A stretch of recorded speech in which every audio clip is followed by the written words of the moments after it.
Hello, hello. We're back again for another Wet Ink Wednesday, and I have Yeonsoo Julian Kim on the other side of my call here. Hello, Julian. Hello.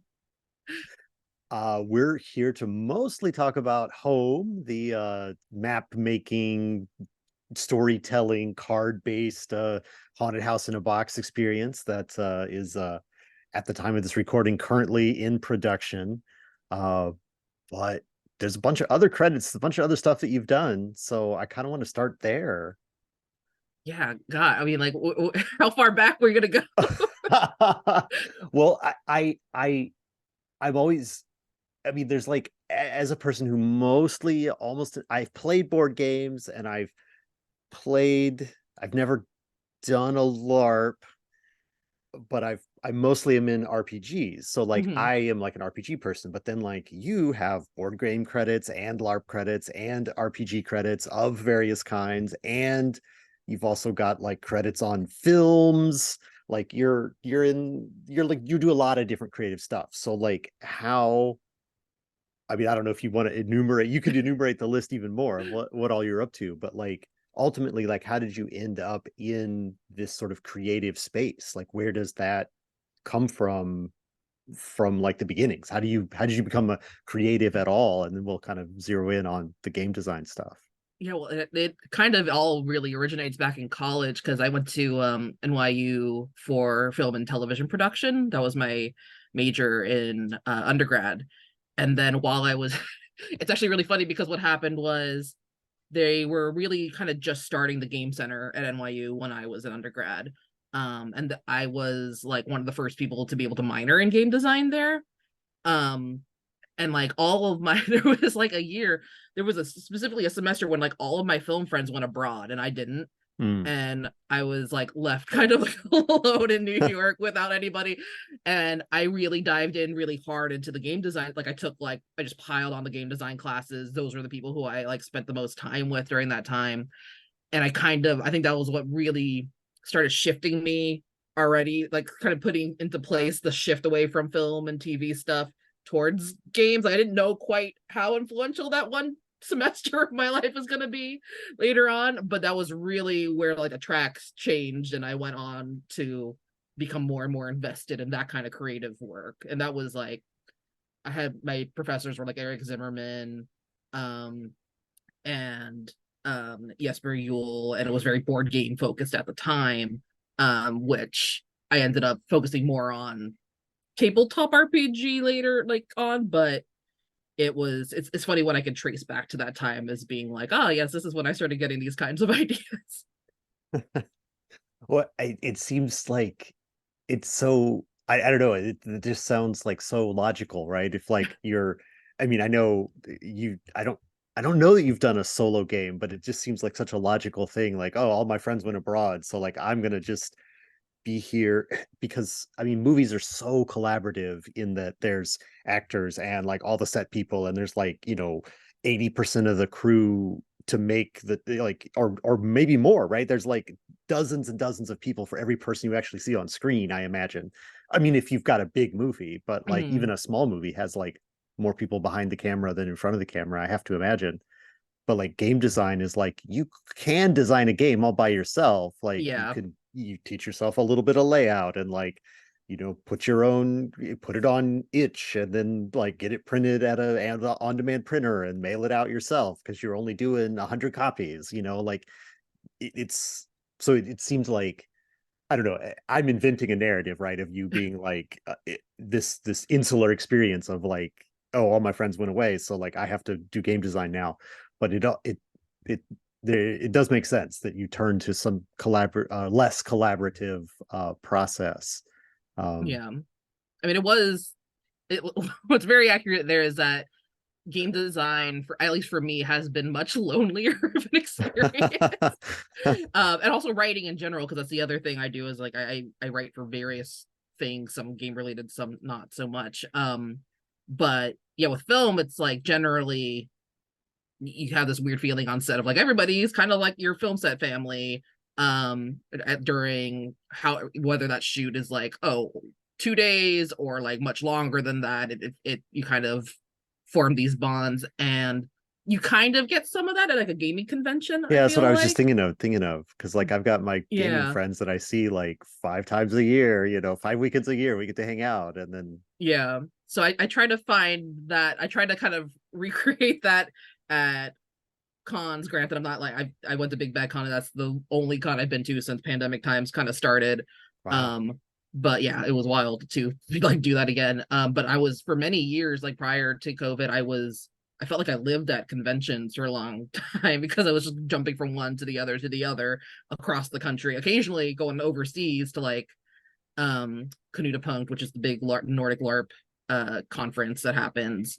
And yeah, that was a big shift. That became game design became very lonely during the pandemic because we all kind of withdrew from all that. So Yeah. Well, that's sort of like international gaming. I know almost nothing about it. I have a couple people that I've talked to that are in Australia, and it's not that different from North America apparently, as far as like what cons are like. mhm. It's just more expensive to ship your stuff over to there. Yeah, Other than that, it's exactly the same. Which is but like the whole like Nordic LARP scene that's a scene, that's a real big yeah, thing. Yeah, I'm always interested in the way gaming cultures exist in other places, because I'm so North America based, right? So um yeah. It's a whole as my rabbits throw their dishes around in the background because there's not food on them currently, even though they were just fed. well, Yeah, it's a now that they've thrown the dish, there's no food in it, so now they have to yeah, bang it around. yeah. They've gotta make it known that they are displeased. They must. They must. But yeah, it was I definitely dove into the deep end with LARP because Hmm. what even happened? What happened was it was everything happened very fast.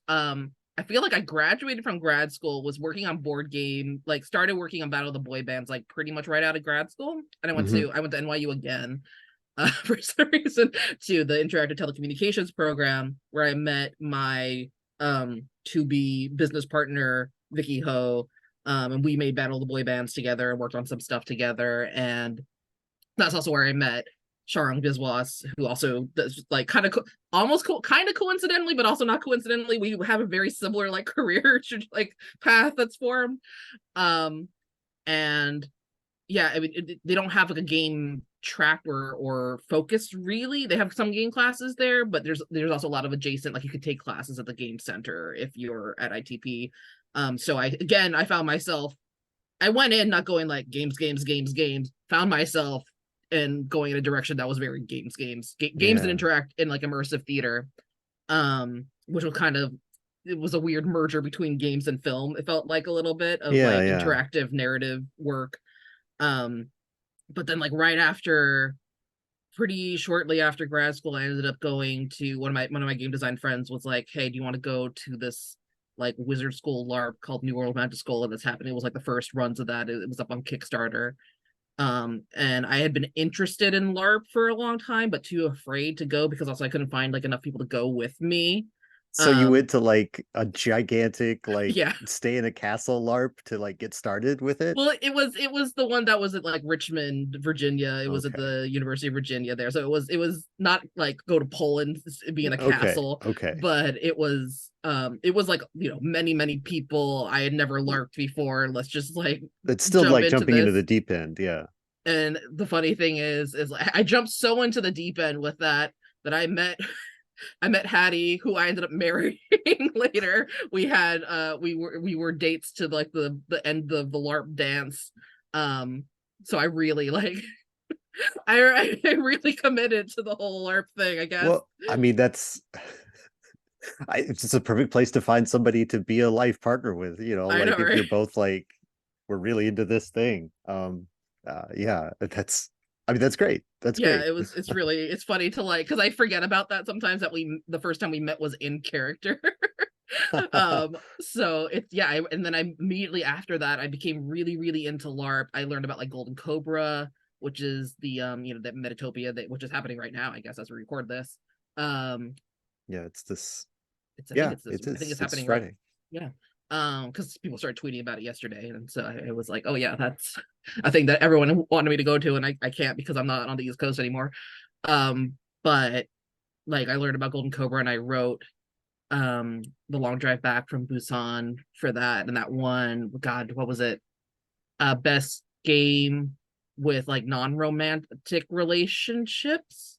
That's not the That's exact wording of it, but essentially that's the gist of what the award was. yeah, that's a very specific title. I mean, for those of you who don't know Golden Cobra is like is it an annual competition? Mhm. It's you make a game and submit it, and you get it's it juried, or is it more like Yeah, there's like a committee, there's jurors, and then there's a committee that kind of organizes everything, and I afterwards I ended up being um doing both of those things, which nice? was, it's fun to read all those games, especially when you, it's fun to come up with the really really wonky categories, and Yeah. see what people do with that, because people will come up with some wild stuff.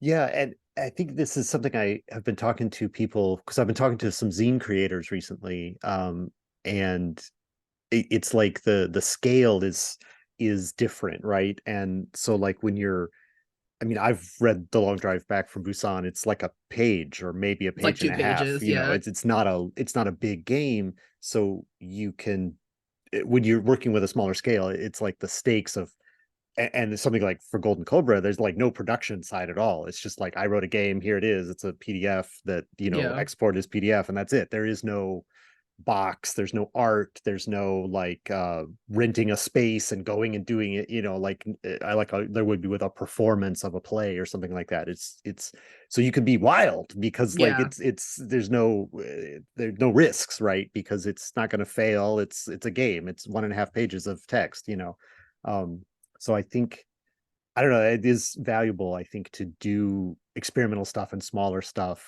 yeah. to kind of get those beginning juices going as a creator, because you kind of, I don't know if it always works, but like you can really, I guess give yourself permission to do experiments Yeah, when the scale is smaller, and that kind of helps you become a better game designer. I don't know. I think. yeah. I mean, Golden Cobra was huge for me also just because of, and again, sorry for the rabbits eating now a box behind me. Um, I cannot stop them. No, They're oh out of no. control. But getting to see just like the vast variety of games that come out from Golden Cobra, and um there's something really fun about the challenge of, here are these really specific categories. You don't have to design a game specifically to submit to like, oh, I want to aim for this specific category. But generally what people do is that they will kind of focus in on one or two, being like, okay, this game could fall into, this or that category.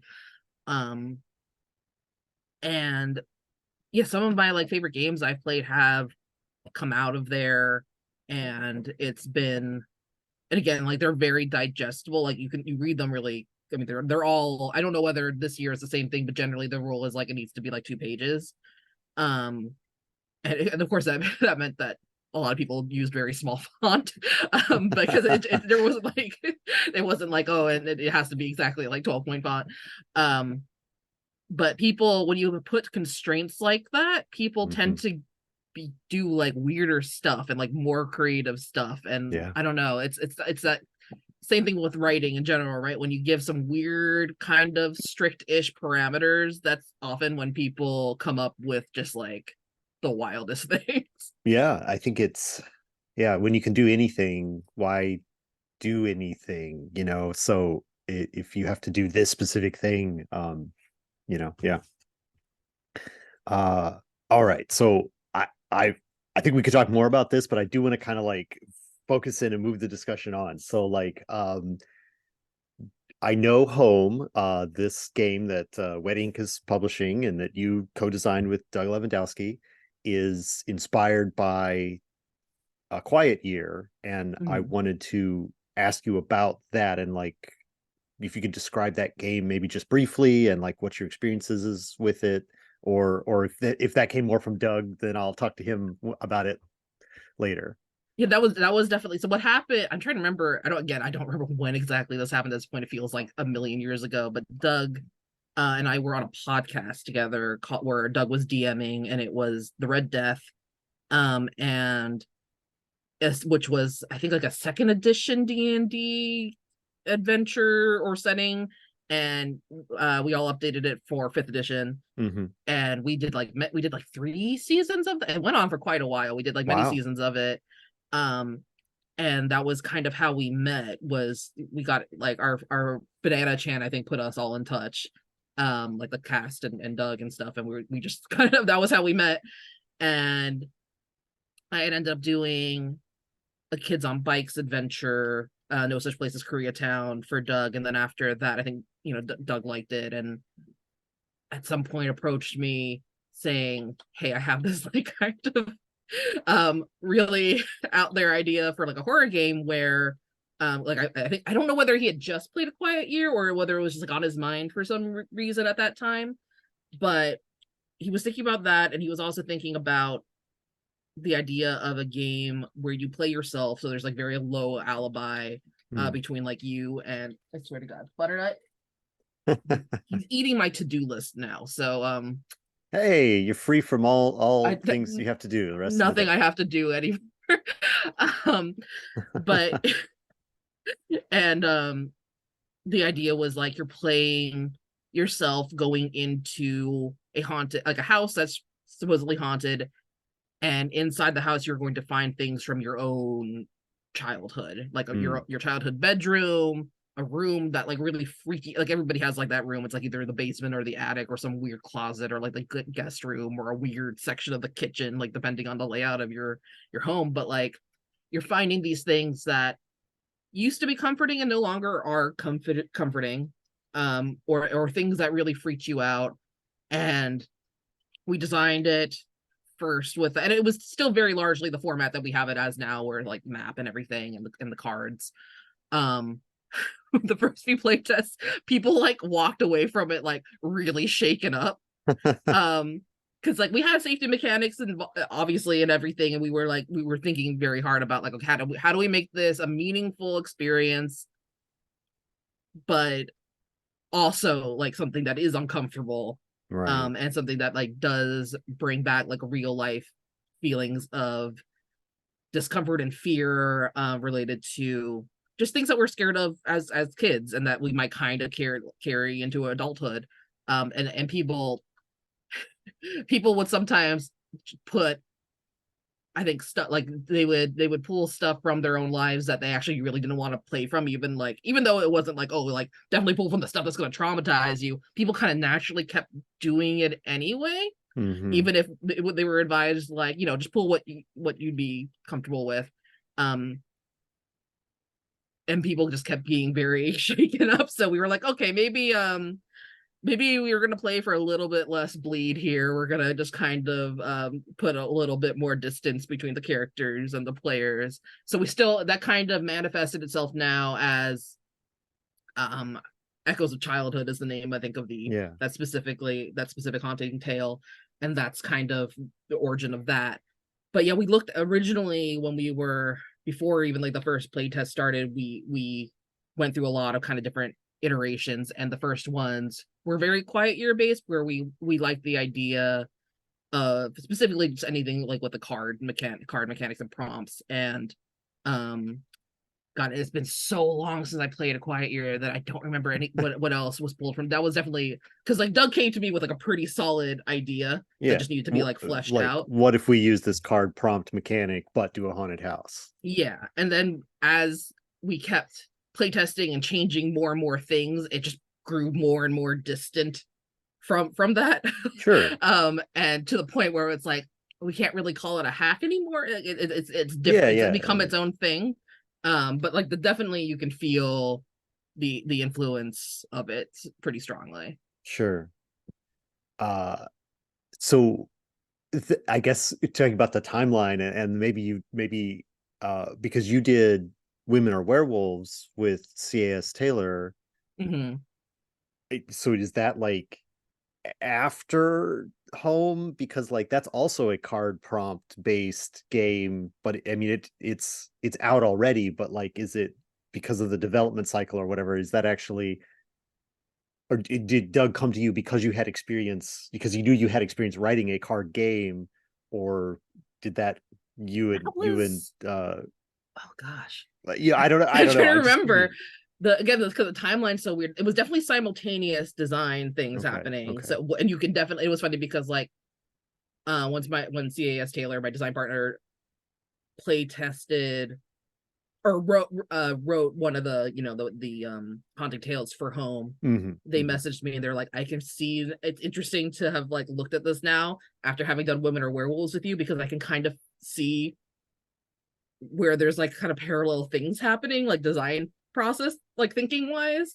Because both of them definitely kind of influenced each other, because if I found something worked with one game or worked really poorly with one game, you kind of want to see what it, and a lot of it Yeah, was kind of totally unconscious. Like I wasn't like, oh, we're gonna do the exact thing. But when you're writing, I feel like I came to a pretty good conclusion about what makes for a good card sized prompt. Like when you're doing like a yeah, short prompt that will fit on a card, what kind of leading questions you might want to ask, what kind of keywords really, like how to really like get at the heart of something yeah. in as few words as possible.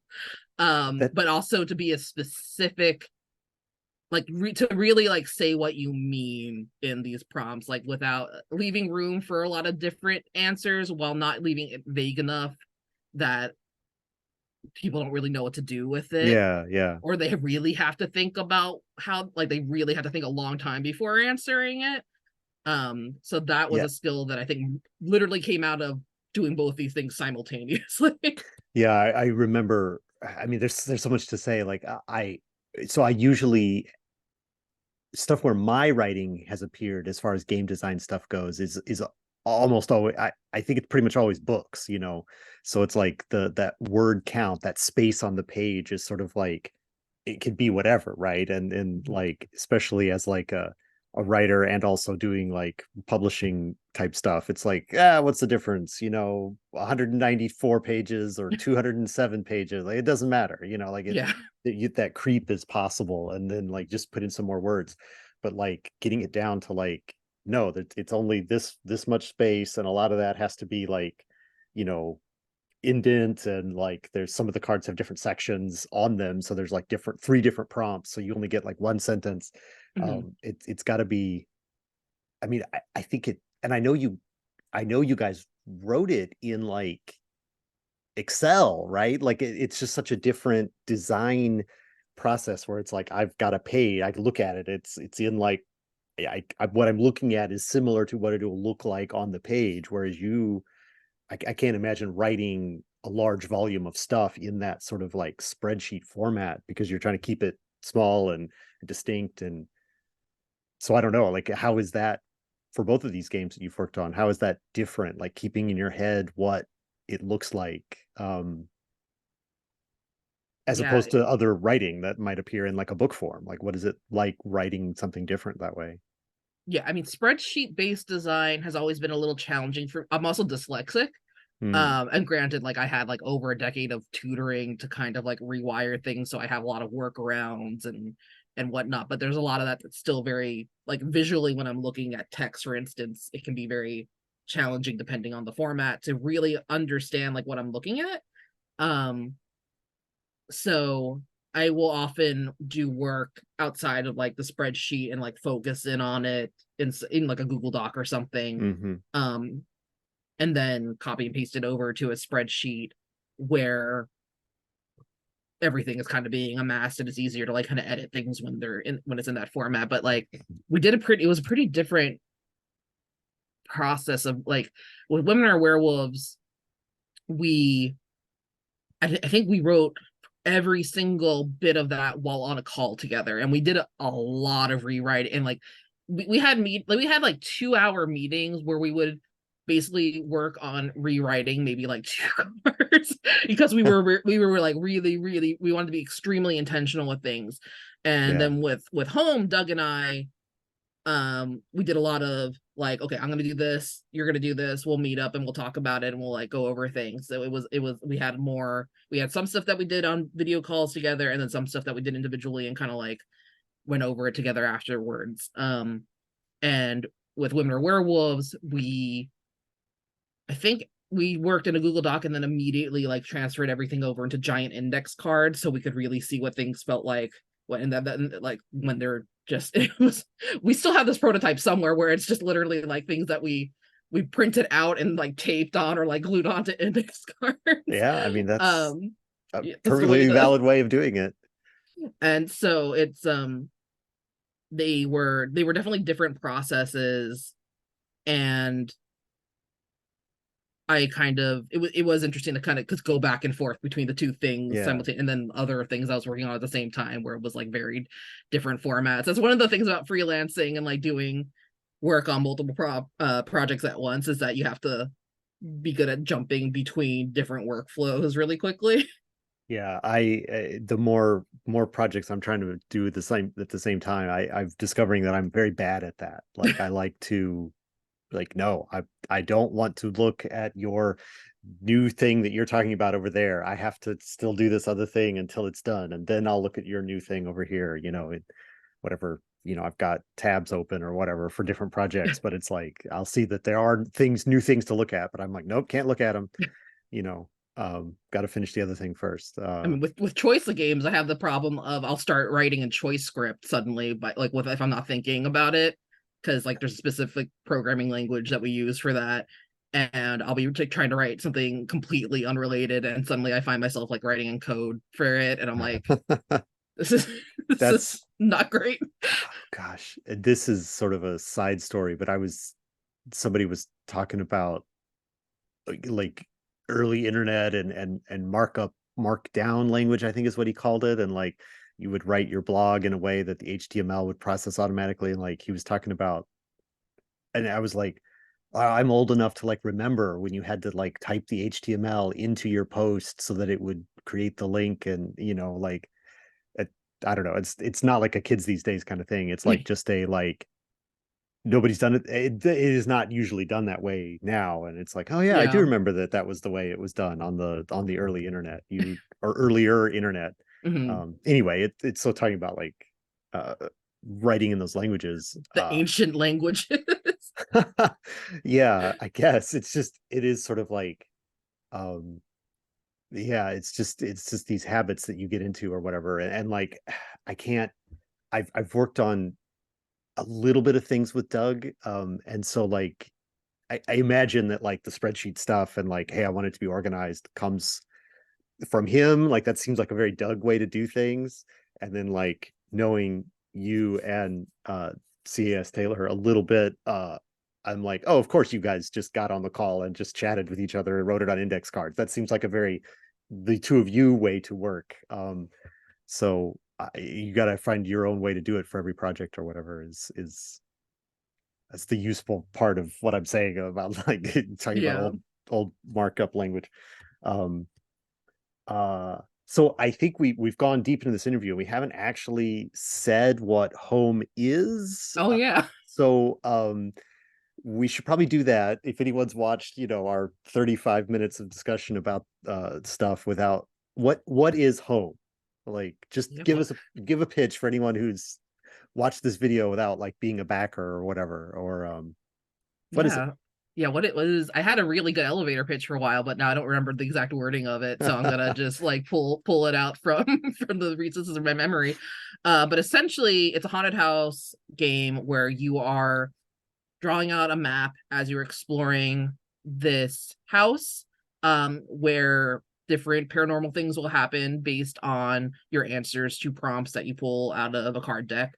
And there are different specific types of hauntings or paranormal circumstances that could be applied to this house, and those are specific haunting tales. So one is, for instance, like a witch's house situation. Another one is there's like an alien extraterrestrial interference house. um and then we had stretch goal writers write like a whole bunch of them, and they were really really cool, and some of them are extremely spooky. um but like in addition to your characters exploring the house and kind of figuring out what's going wrong there, and interacting with and coming, brushing up against this supernatural presence within the house, you also as characters have these histories and secrets and these kind of dark corners of your own psyche that you are coming up against and are interacting with each other. um and so it's kind of a self-exploration meets external exploration simultaneously. Mm, that's a good way to. I like that. I don't think I've uh specifically made that kind of connection before, but yeah, you're exploring. It's a game of exploration, exploring the house and exploring yourself.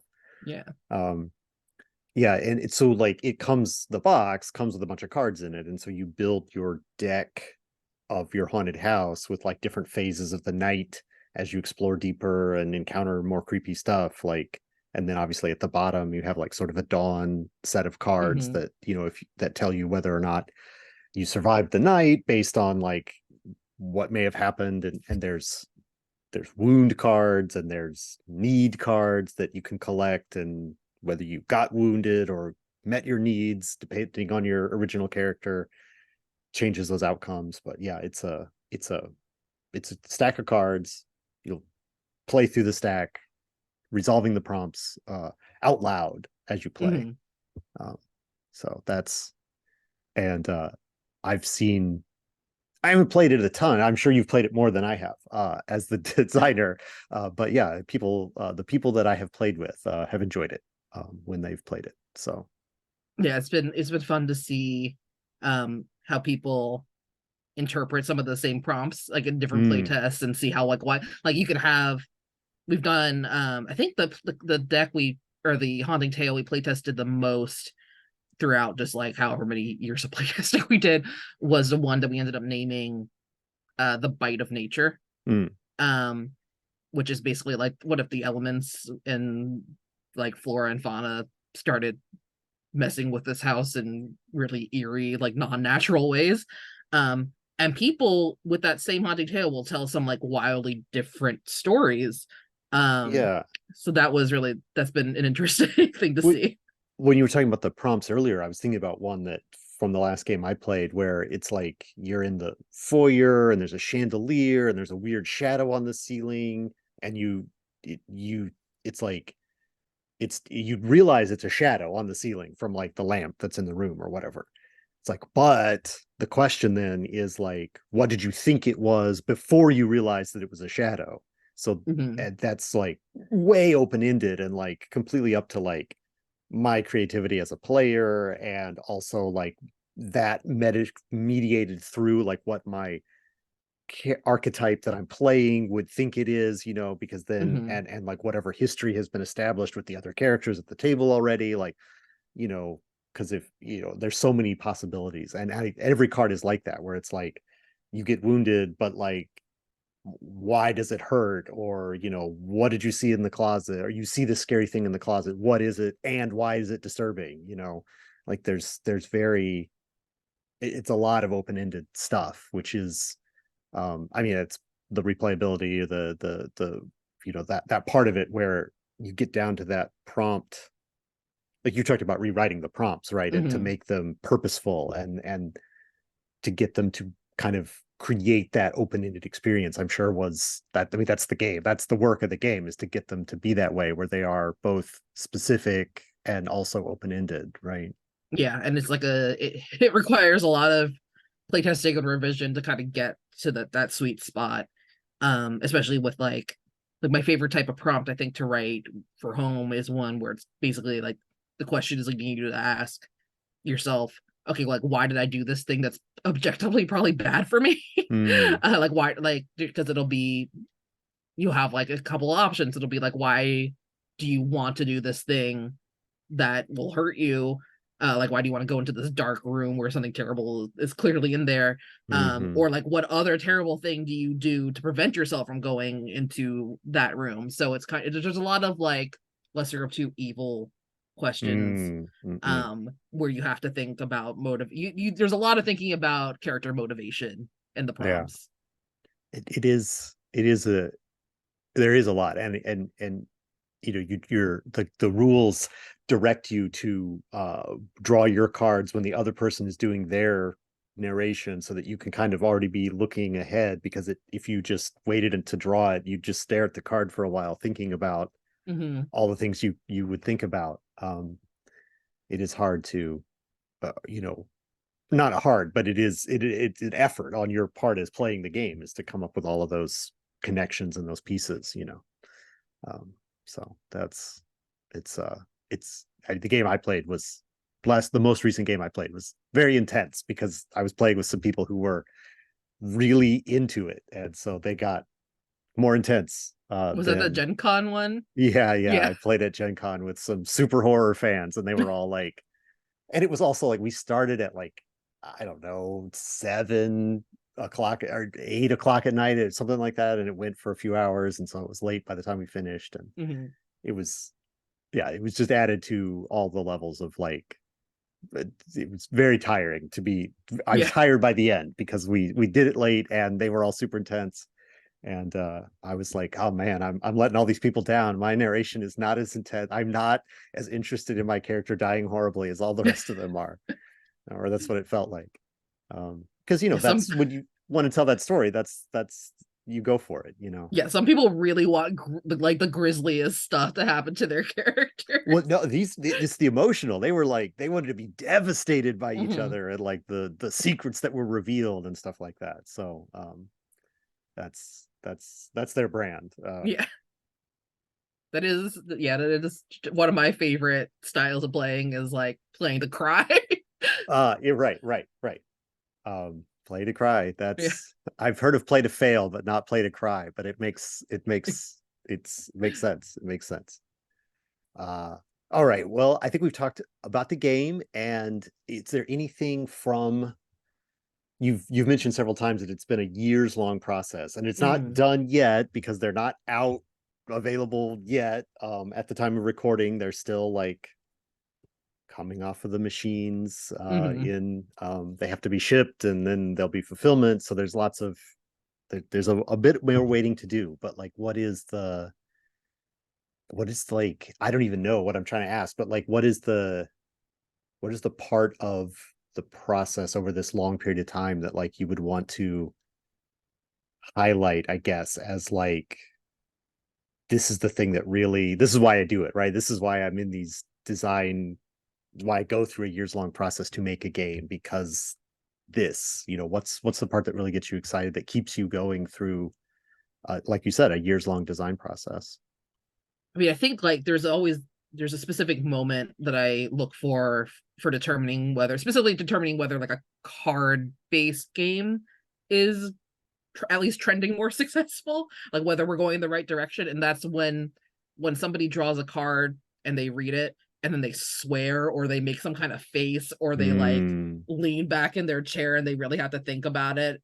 And they're a little bit either shocked or just they like it's hitting them in a specific way. yeah. I like it's those moments where I'm like, okay, yeah, we're going, this is hitting right. Like if they have to, if they're having this strong reaction to even just like one card, but then when you have like, you know, further on when you get things more and more right and you're having that reaction like more and more and more, that's it's one of my favorite playtesting moments is seeing Mm, people react that way. that's nice. All right. Well, I think we've gone through all of the questions that I had written down here to ask you. So I think what I want to move on to, like, what are you working on now? Like, this is obviously out of your hands as the designer. It's in our hands as the production side at the moment. So what has taken its place as like what are you working on? Yeah, I mean, aside from home renovation nightmares, Yeah. um, we what am I? Okay, so we just wrapped up a Kickstarter for a game called The Shivers, which is like a pop-up book, kind of like family friendly but still kind of spooky game. Okay. So it's a kind of a merger between like narrative game and board game. And we just finished up the Kickstarter for that, so we're going to be meeting soon to figure out exactly what we're all going to be writing. But I love pop-up books, and like it's very reminiscent of like children's play sets, which I had a bunch of as a kid, so Sure. it'd be fun to write for that. um and then I'm finishing up my second choice of games game called Undying Fortress, and so that will be a thing that comes out next year at some point. I don't know when yet. Once, yeah, but that's also been like a years in progress kind of situation. And then I have a horror short story coming out in an anthology in February, I think. It's a Neon Hemlock publication, and the anthology is called The Crawling Moon: Queer Tales of Inescapable Dread. And the story in that is called Blue Bonnet Season, which for Texans Bonnet that will season. mean something because we get these flowers called blue bonnets Yeah, every spring. nice. All right. So, Yeah. I mean, I didn't ask you this during the thing, but like werewolves, haunted houses, creepy crawling moons, you're very firmly in Yeah. the spooky stuff. I mean, oh yeah, I guess the other game that's coming out at some point this coming year is the Banana Chan and Eric Slauson and I made a Chucky board game, a Child's Play franchise board game, and that's so Trick or Treat Studios is the one publishing that. And again, that'll be, I don't know when that's coming out yet, Yeah. but yeah, You're we're very I'm very horror based basically. I mean, I do things outside of that genre, but that's kind of my like home. Oh yeah. God, pun intended, I guess. Well, if you ever do like cute animals or something like that, we'll have to have you back Yeah, on to like, do what the is cute this? animal game. Yeah, what's happened? What's happened? All right. Julian, thank you so much for talking to me today. Tell everyone if they want to check out any of the stuff that you just mentioned or follow you. Do you have a presence on social media? Like where can they get some of your past credits or your past titles, past releases? Do Yeah, you have like a clearing page for all that? Like where can they find you on the internet? I have a website that I am trying now to keep updated. Uh, unlike my LinkedIn, and I think the URL for that is just yeonsoojuliankim.com. And then I'm kind of on Twitter slash X or whatever it is now, but I'm not as present there as I used to be as just Y Julian Kim. But then elsewhere like Instagram and I guess Blue Sky and probably every other social media that I try to dive into now that Twitter's kind of become what it is, I'm there as Young Sooner or Later. Yeah. Okay. Well, thank you. And I'll put all those in the video description, and people can find you any of those places and pick up your other games. So Yeah, again, thank you for talking to me today. thank you And for having me on. yeah, and thanks everyone for watching this interview.